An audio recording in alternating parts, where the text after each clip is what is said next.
morning, a young princess put on her bonnet and clogs and went out to take a walk by herself in a wood. And when she came to a cool spring of water with a rose in the middle of it, she sat herself down to rest a while. Now she had a golden ball in her hand, which was her favourite plaything, and she was always tossing it up into the air and catching it again as it fell. After a time, she threw it up so high that she missed catching it as it fell, and the ball bounded away and rolled along on the ground until at last it fell down into the spring.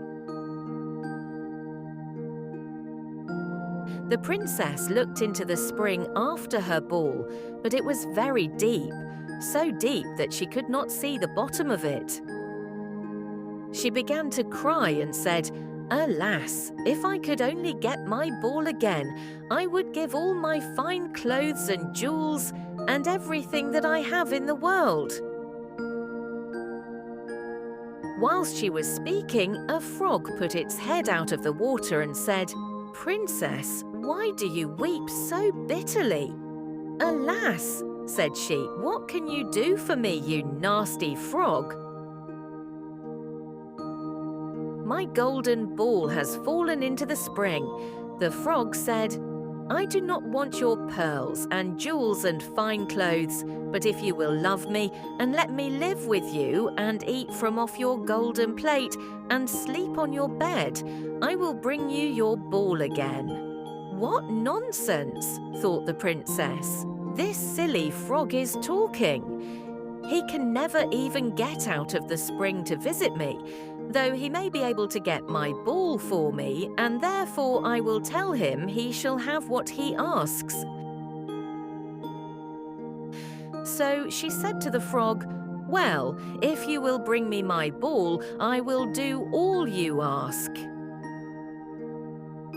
Then the frog put his head down and dived deep under the water, and after a little while he came up again with the ball in his mouth and threw it on the edge of the spring.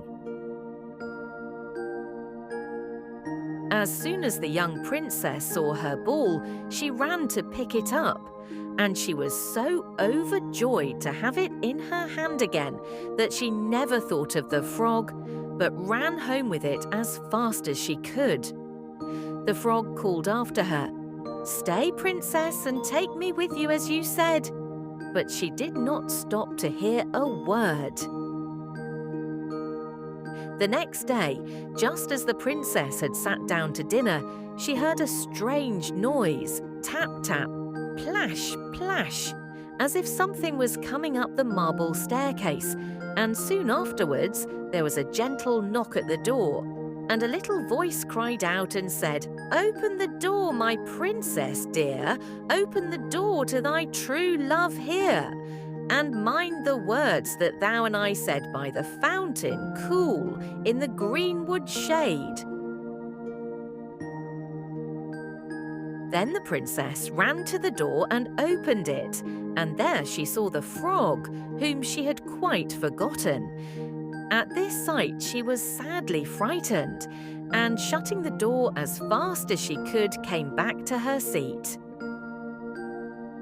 The king, her father, seeing that something had frightened her, asked her what was the matter. "There is a nasty frog," said she, "at the door that lifted my ball for me out of the spring this morning. I told him that he should live with me here, thinking that he could never get out of the spring, but there he is at the door, and he wants to come in." While she was speaking, the frog knocked again at the door and said, "Open the door, my princess dear.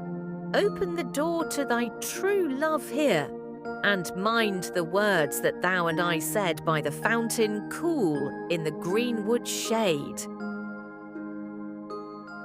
Then the king said to the young princess, "As you have given your word, you must keep it, so go and let him in." She did so, and the frog hopped into the room, and then straight on, tap, tap, plash, plash, from the bottom of the room to the top, till he came up close to the table where the princess sat. "Pray lift me upon chair," said he to the princess, "and let me sit next to you." As soon as she had done this, the frog said, "Put your plate nearer to me, that I may eat out of it." This she did, and when he had eaten as much as he could, he said, "Now I am tired. Carry me upstairs and put me into your bed." And the princess, though very unwilling, took him up in her hand and put him upon the pillow of her own bed, where he slept all night long. As soon as it was light, the frog jumped up, hopped downstairs, and went out of the house. "Now then," thought the princess, "at last he is gone, and I shall be troubled with him no more." But she was mistaken, for when night came again, she heard the same tapping at the door, and the frog came once more and said, "Open the door, my princess dear, open the door to thy true love here, and mind the words that thou and I said by the fountain cool, in the greenwood shade." And when the princess opened the door, the frog came in and slept upon her pillow as before till the morning broke. And the third night he did the same. But when the princess awoke on the following morning, she was astonished to see, instead of the frog, a handsome prince, gazing on her with the most beautiful eyes she had ever seen, and standing at the head of her bed. He told her that he had been enchanted by a spiteful fairy who had changed